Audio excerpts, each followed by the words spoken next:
नमस्कार माझ्या बालमित्रांनो आणि मैत्रिणींनो. आज मी तुम्हाला एक गोष्ट सांगणार आहे. तुम्ही नक्की ऐकाल ना? चला तर आपण सुरुवात करूया. माझ्या गोष्टीचे नाव अस्वलाचा सल्ला. एकदा रामू व श्यामू एकमेकांचे खूप चांगले मित्र होते. ते दोघेही एका जंगलातून जात होते. तेव्हाच त्यांच्या समोर एक अस्वल आलं.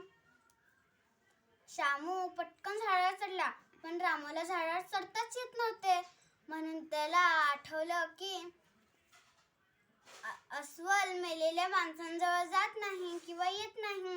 म्हणून त्याने लगेच जमिनीवर पडून मेल्याचे सोंग घेतले.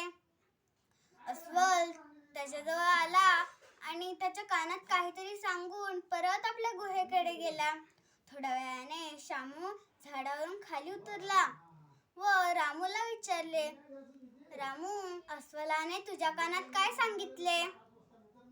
रामू म्हणाला, अस्वल म्हणाले की स्वार्थी मित्रांपासून दूर राहा. तात्पर्य, संकटाकाळी मित्राची खरी ओळख होते. धन्यवाद.